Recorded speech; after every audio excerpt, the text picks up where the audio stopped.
Awesome. So yeah, let me get started. So today we are going to be covering a few of the hottest topics when it comes to EKS itself. So I wanted to walk you guys through some of the new kids on the block, as I just mentioned.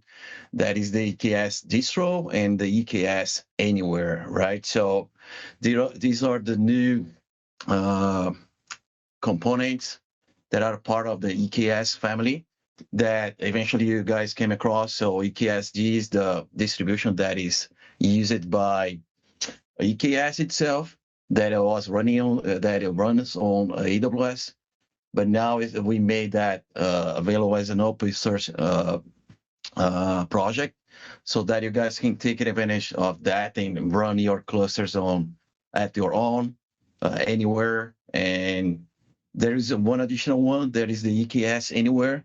That is pretty much a tooling that to help and facilitate the process to automate integration to run your EKS clusters both on the cloud and both on the cloud and on premises. So I'm gonna be explaining a few. I'm gonna be providing a few more details to you. But when it comes to EKS Anywhere and EKS Distro, so what is the relationship between them? So the first thing that you need to know when you need to know and you need to have when you have your Kubernetes is that you need to have a trusted distribution that can be deployed anywhere. So that's where EKS distro comes up. So you can use that for as a trusted distribution, open source that can be you guys can run anywhere.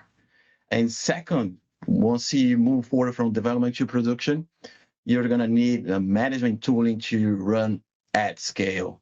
And that's where EKS Anywhere uh, shows up. So if you currently manage your own Kubernetes cluster, you can leverage the EKS distro to standardize like things like security. Uh, you're going to have a community support version of Kubernetes across your environments and leverage the open source tooling to create and manage the EKS distro clusters, right? And from the EKS Anywhere perspective, it provides tooling that simplifies the cluster creation, administration, and operations on infrastructures such as bare metal, vSphere, or eventually you can run on your cloud virtual machines. And you're going to be using this as a platform to automate that process. When it comes to EKS Anywhere, it comes with an installer, right, and a CLI where you can download the bits and start managing your cluster. And it is, of course, the EKS distro that is the same binaries that is used by the EKS in the cloud, and that's pretty much what they are They are looking for, right? So this is the first thing. But before we can cut to the chase, I just wanted to provide you with a quick recap on the four key topics on where we wanted to provide, we believe that Amazon EKS provides the best Kubernetes experience and why. And just wanted to highlight and to call out of a few things so that you guys can get familiar with that. So just not sure if you know, but for now, at least 80% of Kubernetes workloads that run in the cloud run in AWS. So this is a big achievement, and of course there is a big responsibility with that, and we need to provide the mechanisms and platforms, services, and tooling to support customers to run Kubernetes following the best practices and to make their lives easier, right? So when it comes to the Amazon EKS, the first thing is that EKS is not a separated distribution, right? We don't modify the open source Kubernetes. Actually, EKS is a fully upstream certified conformant Kubernetes. And also, we even backport security fix to ensure we are consistent with on open source, the open source Kubernetes, right? The second point is that we support versions for a longer time frame. As you can see there, we support 5 versions of Kubernetes, which gives our customers enough time to test, validate, and roll out upgrade as needed. And the third one is that we put a lot of efforts and focus on providing a managed experience with Kubernetes. We do a lot of work to select the right Kubernetes version, validate dependencies to provide the security, stability, and operation excellence that our customers rely on us to deliver. So you guys know that as part of the open source, there are additional components like core DNS, etcd. So we need to make sure that everybody works and everybody is working together in a smoothly experience. So that's why we put a lot of efforts to make sure everything is working in place. And the fourth point is that we wanted to simplify and to reduce the complexity of Kubernetes operations, and that's why this EKS-D and EKS-A comes to the picture, right? So, but the question is, what about outside of AWS? I just provided with a few things about these 2 new components, but when we spoke about these 4 key elements of EKS, this often brings up the question about running Kubernetes outside of AWS in the same secure and self-managed way, right? So just as a quick recap, here is what we offer today, right? So we continue to believe that Outpost is a very good option, very good solution for running Kubernetes with EKS workloads on premises as well. But there are other customers that don't have that, of course, and we wanted to provide a very comprehensive service where customers can pick up and work according to their needs, right? So when you take a look there, you have a few options, right? So you have EKS with ForGate, where all the layers like control plane, data plane, compute, and support is provided by AWS. We have a few options like EKS with EC2, where the data plane or the worker nodes, we can get access to it, we can work on that. But as for the other things like the control plane, compute, and support, this is provided by AWS. For now, we have EKS supported on top of a Outpost. Same thing here, but this is on premises. And then we are extending that with both EKS-D and EKS-A. I'm going to be provided with more details. I'm going to be drilling down into to all of them. But the idea is that with EKS-D, the control plane, compute, data plane, support, is going to be open source, and a control plane, compute, and data plane is a customer responsibility. So that you can do whatever you want. They have root access. You can do, but on the plus side, you have support of the open source. You have all the patches provided by AWS. So this is an important thing to be aware of. So what are the customer challenges and desires, right? So there are 2 things when it comes to IT operation and the business. So they want sometimes there are existing investments that need to be depreciated. Some regulation requires keeping root access, as I just mentioned. When it comes to the IT operators, we have declarative APIs spread everywhere. We need a consistent operation model, same tooling for automation. There are a few customers that have vanilla versions of Kubernetes. So sometimes it's a very complex and a hybrid environment. But the point is that we wanted to make the operation and the monitoring governance much easier with this platform and provide a customer with comprehensive set of options so that they can pick up depending on their needs, right? So this is where EKS Distro and EKS Anywhere comes into play, right? So as I just mentioned, EKS Distro is pretty much an installable set of the same open source Kubernetes components used by Amazon EKS, which of course they are tested for interoperability, security, and scale. So you can, but this is a reliable and a component that can you can trust. So at the end of the day, customers will be able to access EKS distro release from GitHub or within AWS with S3 or eventually for an ECR for a common source of release and updates. One additional thing is that EKS distro provide baseline consistent across versions. So these are the exact same version of the Kubernetes that EKS offers. So exactly major, minor, patch version. So in other words, this is the distribution of Kubernetes that powers EKS at the end of the day. So the same thing that was made available.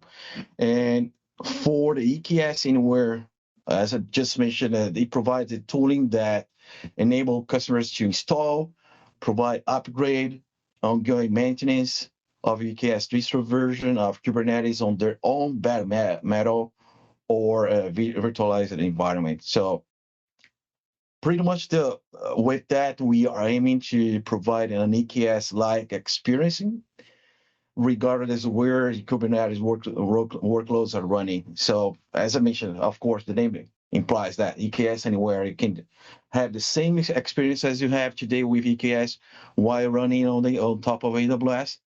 But now we are offering this for you to expand that possibility using that on your servers that could be either on premises or in the cloud, right? So let me walk you guys through a few additional things when it comes to the EKS distro, right?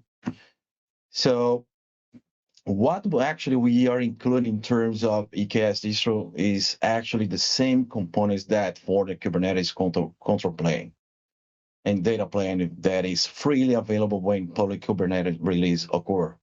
So if you take a look at this slide deck, you're going to notice that you're going to find the major components like core DNS for service discovery, etcd for the persistence, for the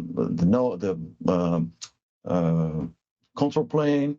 We have the API server, scheduler, right? So we have the same upstream open source components, which means this is not a fork.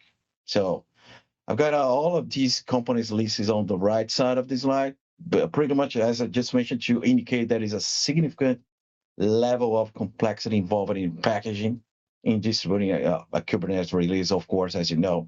It's not about the, at the end of the day, it's not about the single binary, but actually it's a set of related components that work together to form the larger Kubernetes platform, right? So this is one of the important things.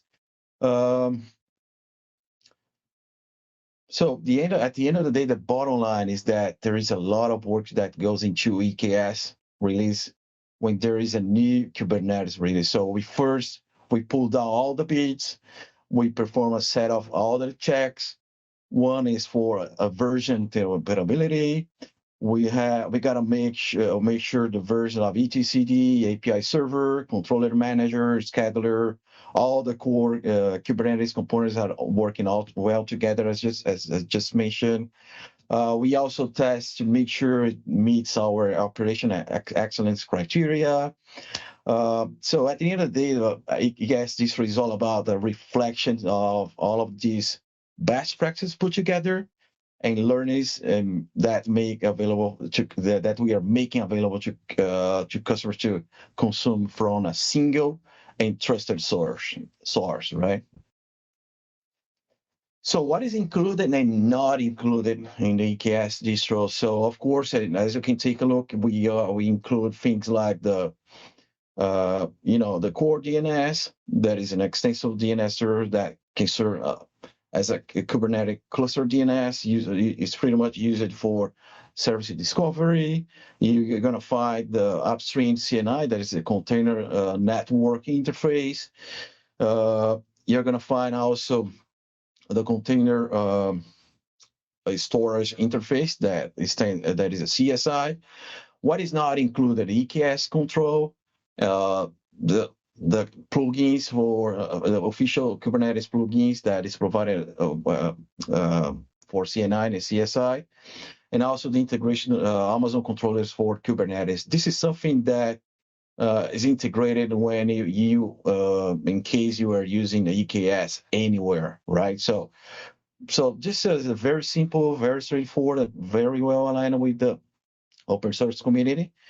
And the next thing that I wanted to show is pretty much how to install the EKS distro. I have listed a few commands here, but as we all know, a demonstration is worth of thousands of slide decks. So that's where I wanted to walk you guys through. I wanted to show how to set up a EKS cluster with EKS distro from scratch and just spin up a cluster in just a matter of minutes, right? So you can have something in about 5 minutes, and then you can start installing and all the applications on top of that cluster. So let me walk you guys through on that. Okay. So here is my. Can you guys see my screen? Yep, we can. Awesome. So the first thing I have here, so of course, I'm gonna be mimicking an environment where I'm gonna be mimicking a on-premises environment. So let's say you have your own laptop or you have your own server running on premises, and then you wanted to install your own EKS distro, right? So what the process look like? It's very straightforward and very simple. There are a few links that I'm gonna be sharing with you, but the first thing I'm gonna be connecting to that instance, I have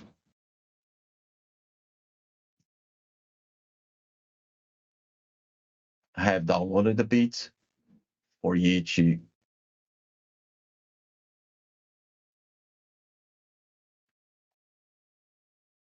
right. So this is the very first point.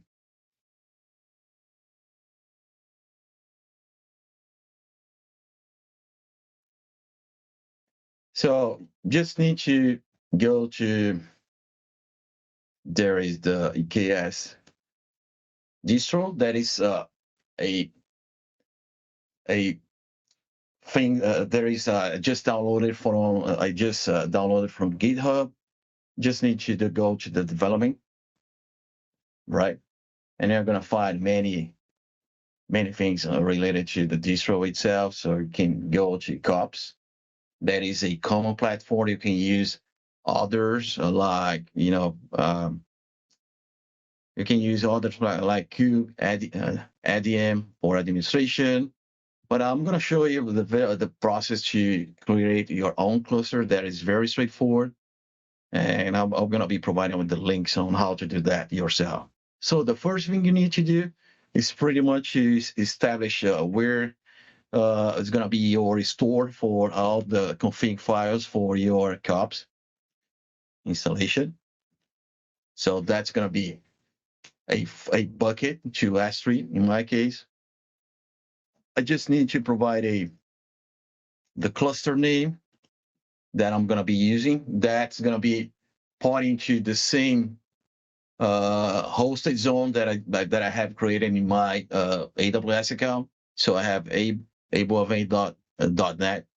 That is the public hosted zone, and then the region itself. So it's very straightforward. So this is one of the things. So, and the next steps are pretty much to create a few. Let me confirm that I don't have. Yeah, I just have a clean and app environment. So I'm gonna be running create values YAML. So you're gonna be creating connection to the my environment and just created this the same domain I have here. So you're gonna find a YAML file with all the things related to my Kubernetes installation, right? So this is very straightforward. Just getting back. The next step is to create a configuration itself. There is a accelerator here to create a configuration that is provided as part of this distro, right? And then you're going to notice that it's integrated with things like AWS IAM for authentication with the Kubernetes cluster. And that's it. So the next step is pretty much to run the create cluster, as long as you have set up the environment variables as I just did. And you should have a cluster up and running in no longer than 5 minutes, right? So let me show that to you.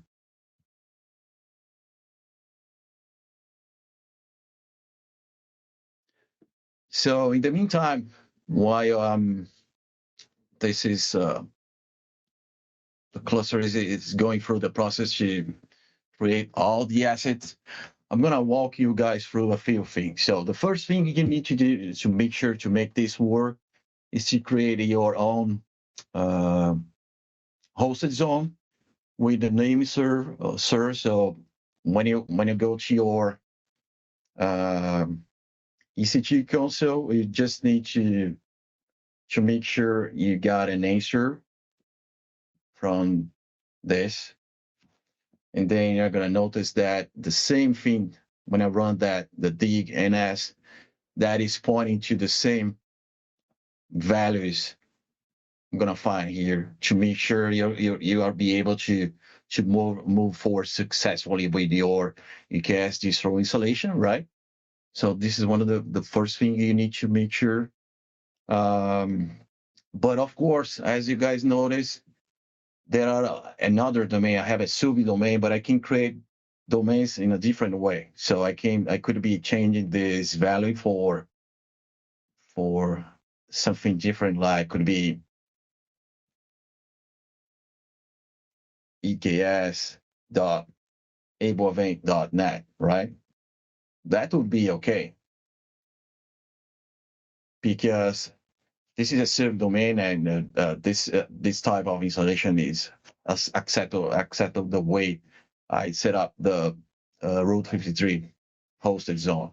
Okay, just so you know, just a few things here. If you go back to the ECS instances, you're gonna notice that for now I have 4 new EC2 instances. One is for the control plane, and there are 3 additional ones for the nodes itself. And of course, as you guys can notice, this is something that you can change depending on the way you wanted to do that.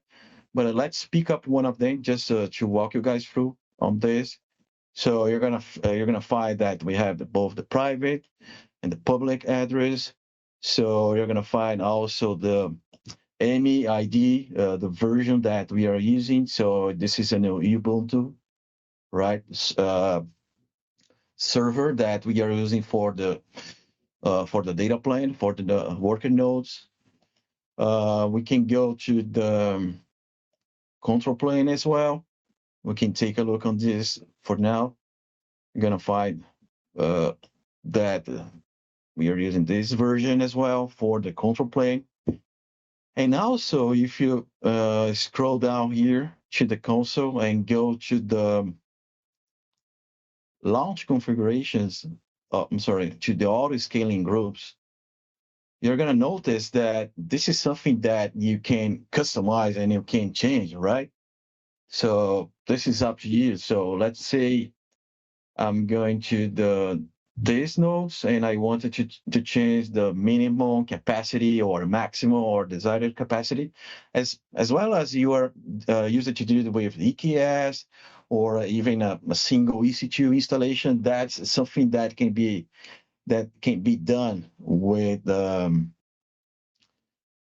this EKS distro installation, right? So um, yeah, and now well, looks like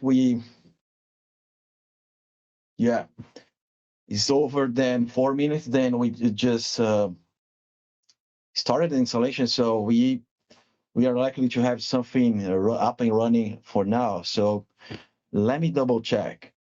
So let me run this command. Cops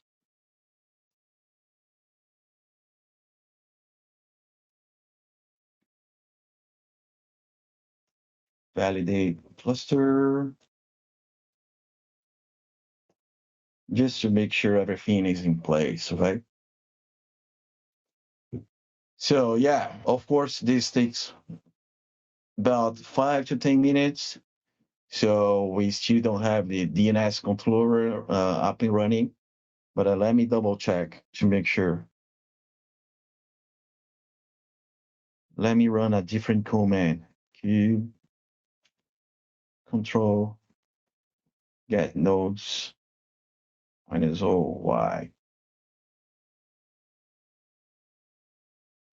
Yeah, we can see a few things up and running. So let me see what we have with the pods.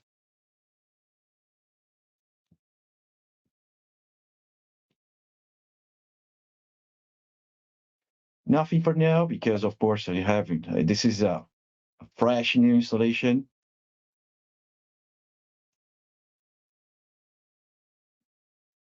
And as you guys can see, there are a few components that are painting. To go back to the EC2 for now, let me double check how they are right now. If they are all up and running.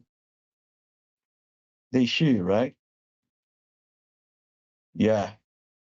There are just a few containers that are undergoing creation, right? Like this one for the authenticator. But for now, I think we can just start working on top of that, right? So I'm going to be doing a very simple thing. I'm going to be installing an Nginx on top of one of these worker nodes, just so you guys can get familiar with that. Okay.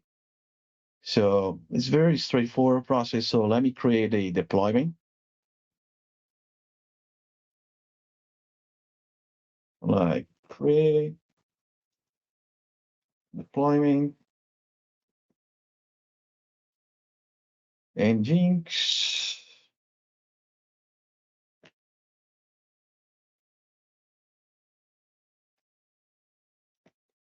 Okay.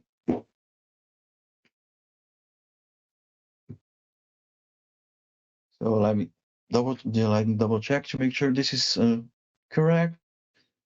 Yeah, should be fine. Okay. So very simple, very straightforward. So now we can just go back to the previous one, make sure everything's running. And yes, we can also find that we have this already running into one of these working nodes. And so what is next? What I need to do? So let me confirm that this is really working. So I know this is this EC2 instance is ending with 96, 200, 211. So let me double check which one is this. It's not this one. Let's see.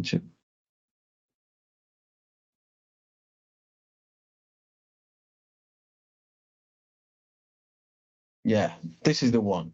That is, we have the Nginx running for now.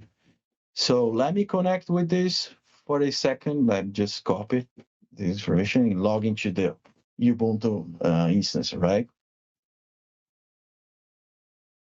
Yes. And now we are inside the working node, right?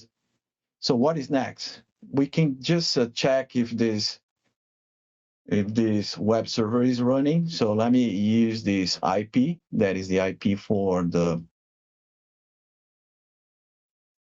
Kubernetes, and I can just and you guys can notice that we have, of course, a vanilla version of an engine. So of course there are further instructions to be done.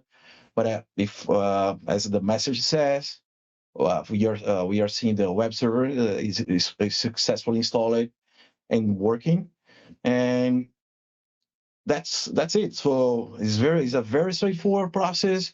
So the only thing you need to do is to go to the installation itself, to download the bits and to use GitHub. So there are further instructions on how to do that. Let me walk you guys through on this so that you guys can get familiar with this process for sure.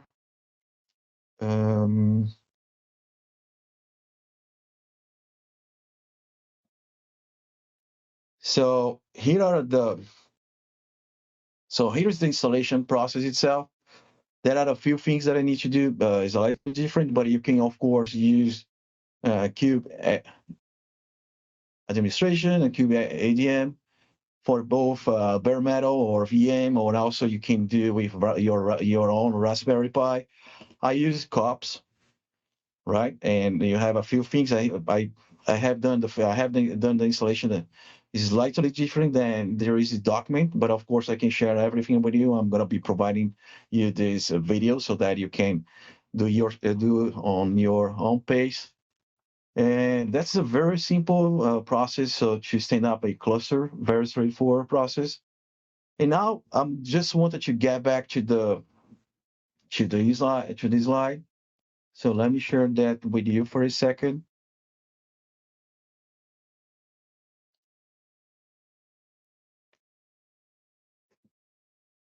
Let me get back to the slide for a second, and then I wanted to walk you guys through a few things we have for the EKS in Anywhere, right? So as I mentioned, just EKS Anywhere is all about, deploy and manage the lifecycle EKS distro clusters on-premise. So that's the way you can see that. It's built on the same open standards, not locking into any proprietary technology. You also include cluster lifecycle management tooling, as I just mentioned. We bundle the key components of EKS, such as networking, to work with VPC. We have the things like CNI. We have integration with Amazon EBS for the storage and storage itself. With EKS Anywhere, we are providing the same stable and secure validated version of EKS. So once there is a new release, a new version of EKS, they are going to be in sync for of course. And of course, there is a lot of customers that have virtualized environments on premises. Some of our customers have indicated that they would consider bare metal environment, and so that's why we are developing EKS. We develop EKS Anywhere. For now, just so you know, for now this is not general available. This is about to be available.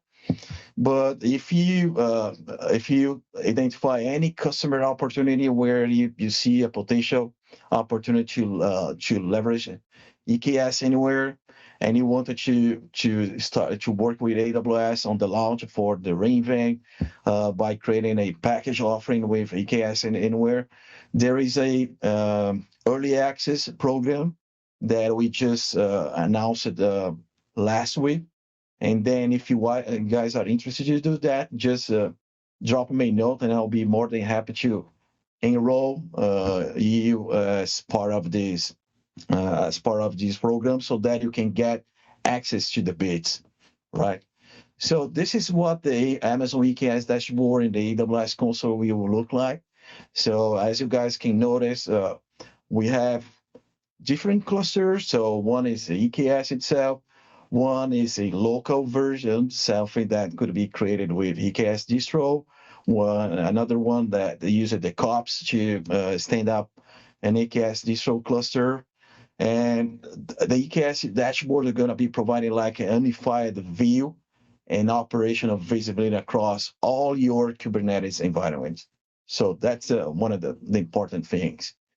So with that in mind, you're going to have like one dashboard that would be able to manage it either whether your whether your cluster is on premises or in the cloud. So yeah, and then you're going to have the same experience across the board. So you can have control planes running on EKS with EC2, control plane is running with EKS Anywhere, and the experience is going to be the same. So, and talking about the Amazon EKS Anywhere components, we are providing the tooling for the declarative tooling for cluster management, cluster operations, application deployments. So everything to streamline the process to monitor, to manage all the clusters across the board. So that's the way we wanted to do it, right? And with the Amazon EKS console that provides a centralized view of cluster across AWS and on-premise, there is integration with other AWS services like you can use Systems Manager, you can use CloudWatch, AppMesh, you can use ECR, and there is the list goes on and on, right? So the sky you can integrate all of your environment, the AWS environment as well. So and that's what the experience will look like. So you can have just a single pane of glass, right? Uh, as you start deploying workloads on premises with EKS Distro or EKS Anywhere, and you're probably continue to operate a different set of workloads on Amazon EKS. And of course, you can come across customers that have other Kubernetes clusters, right? So the idea with this is so that AKS dashboard provided with a unified dashboard with visibility across all your Kubernetes environment, right? So that's one of the things that you're going to be benefit of these changes. And of course, with EKS Anywhere, unlike EKS Distro, which is an open source platform, you guys are going to have support option for customer adopting EKS Anywhere. So that means your customer can have a premium support with 24/7 supporting the engineers working along the side. That's a really good news. So at the end of the day, that's the big picture we are introducing right now. So the two new kits on the block. So the EKS distro that is not new, that was also released during the re:Invent. So we have control plane, compute data plane, as I just created. You can do that yourself, and the support is provided by the community. And with EKS Anywhere, you can have the control plane, compute data plane as well where a customer can do whatever they need, and the support is provided by AWS. So if you take a look at that, there are different flavors, different combinations, and you can just pick up the one that fits better to your customer needs. And also you can have a merge of them, right? So with the EKS dashboard, you can have clusters that were 100% delivered, implemented, installed with EKS distro, and running in parallel with EKS FortiGate or EKS EC2. So the idea is to have a single pane of glass to streamline the process of monitoring. So as a wrap up, just a quick reminder. So what are the key use cases for customers moving to containers and migrating their workloads to AWS, or for those customers that have a hybrid environment, or for those customers that are running containerized workloads on both AWS and on premises? for those customers that still need to utilize their on-premises infrastructure until their investment have full amortized. And for those customers that are looking for a consistent operation experience across the board. So these are the pretty much the overall use case that are a good fit for these new services. And just wanted to open up for questions. Just wanted to know if you guys have any questions, any points you wanted to ask, of course.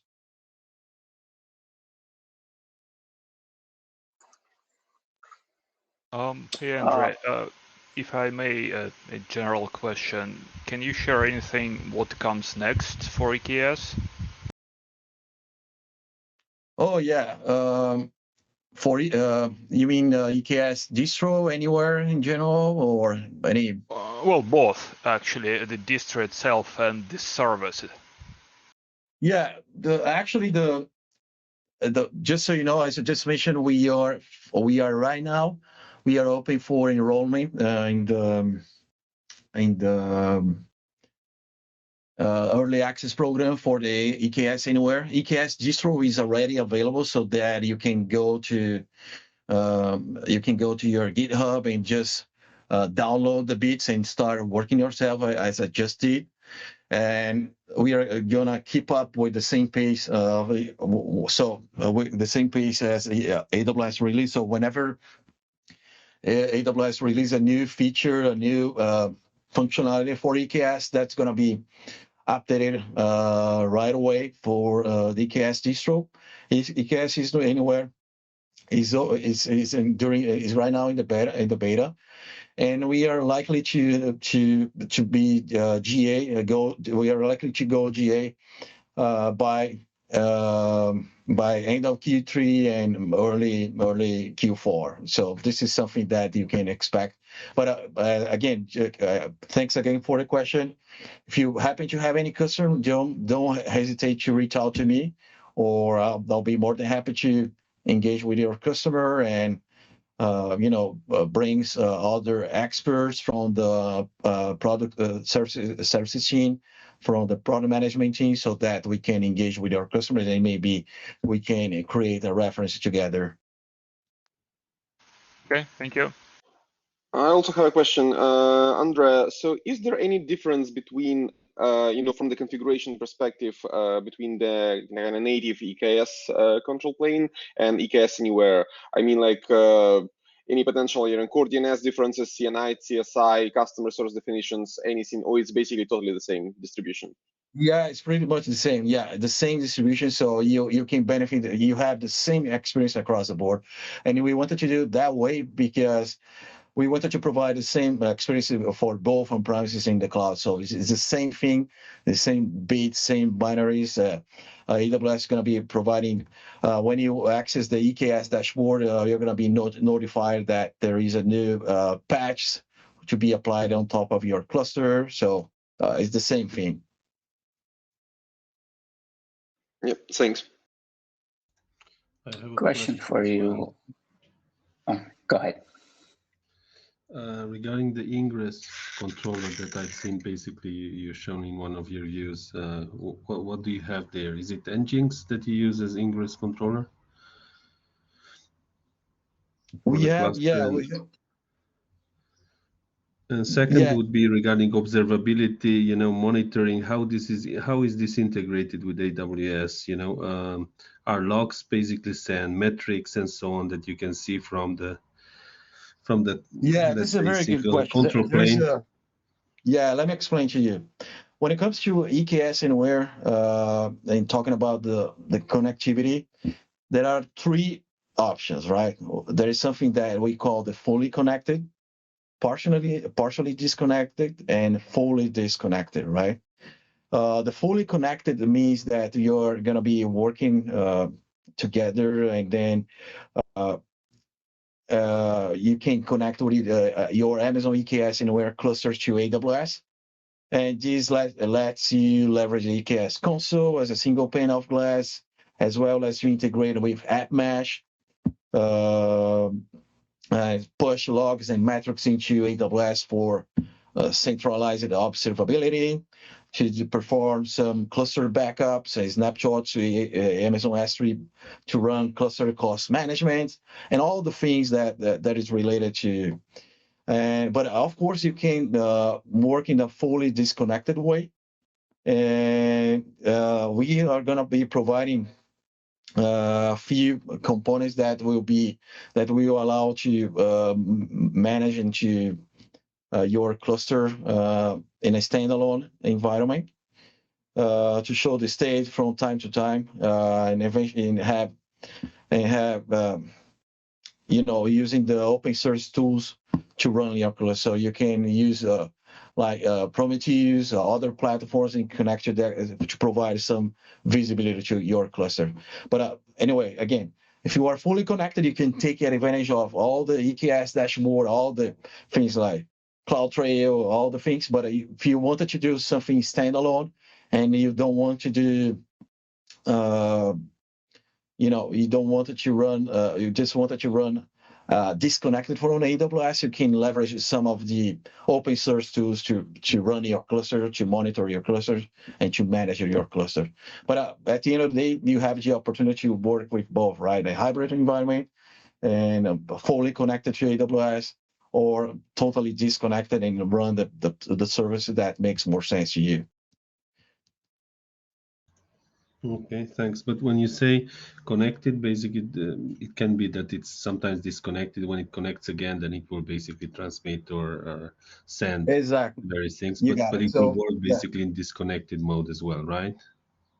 Exactly. There is a partially disconnected, which means in case of these partially disconnected clusters, of course, there is no impact on the applications running on top of those clusters, but since there are intermittent disconnectors, those intermittent disconnectors can last several hours.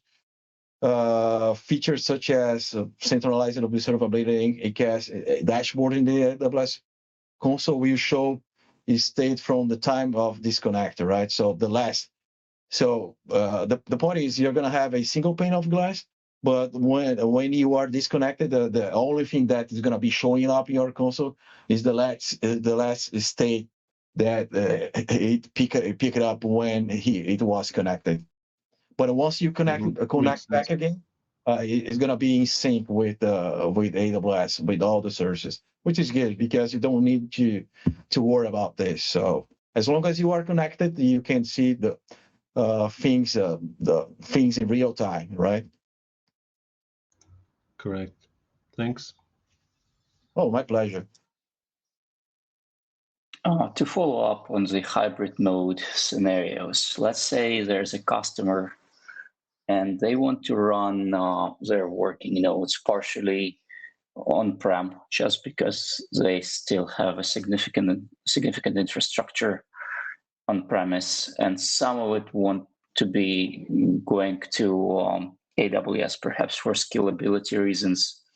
What would your suggestions be? And do you have any customers who run through with that kind of scenario, and then talk to us about possible performance implications in that case? So I would say that a great use case is for those customers that are currently considering to move to the cloud, but they are still have their own hardware, and they just need to keep things as the way as they are. Maybe they still need to have root access for anything, and then leveraging these clusters is a great opportunity to provide the same experience while you are still envisioning to move to the cloud, right? And have the same experience, right, across the board. But what is the scenario we were trying to describe? Your customers have a mix of different clusters or worker nodes? Let's say, and perhaps it's more of a hypothetical scenario, right? But let's say they want to build a huge cluster that is shared amongst on-prem and cloud and AWS cloud environments. Again, not exactly sure if it completely fits the use case here. So maybe same control plane, but multiple working nodes running both on-prem and in the cloud in AWS. Is it something that's... yeah, I got your point. Yeah, for now, just to clarify things, we can have the same experience across multiple clusters, but you can not expand. You can expand a cluster like it's a one single control plane with multiple worker nodes running at the same time on premises and in the cloud. Technically speaking, you can do that, but this is not recommended because there are some other implications like latency, things like that. So eventually, it would make more sense to have completely separated control planes and have a single pane of glass monitoring these guys.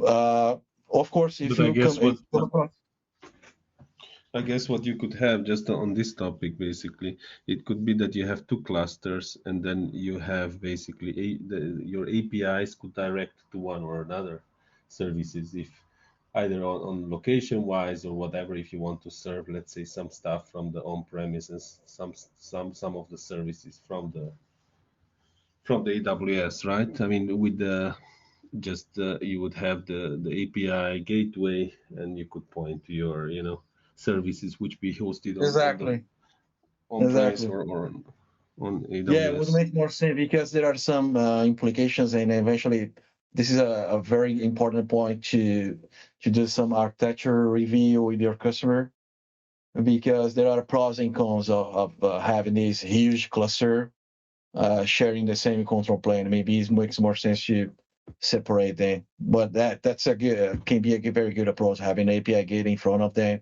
and distribute the workload to the cluster, giving the as per customer requirements and giving the type of application that is demanding that request. I mean, this approach is basically common in all the clouds now, all the cloud vendors.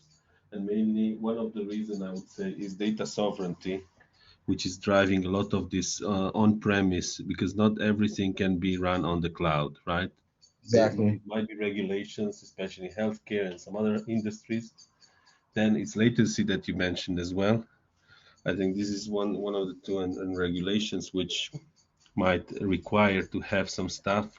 Plus, there's no regions in every single countries, and this is the trend where we are heading. So exactly, and at the end of the day, they can have the same experience. These are important things to call out. So there are no regions. So there are customers that have invested in largely on new hardware.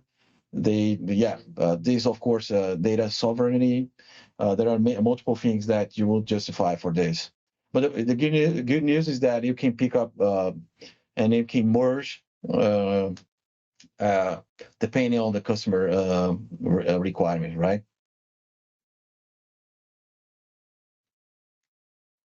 Okay, folks, we are running short on time.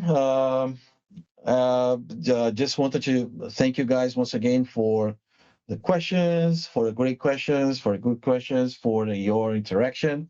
I'm gonna be sharing the video with you guys so that you can take a look yourselves, and hopefully you guys can spend some time installing your own EKS distro. It's very straightforward, and you can just play with EKS on your own machine, on your own laptop for sure. And I'm sure you're guys are gonna enjoy that. So once again, really appreciate it, and see you guys next month with the next topic. And you guys have a great day. Thank you so much. Bye-bye. Thank you so much. Bye. Thank you. Thank you, Andrei. Bye-bye. Bye-bye.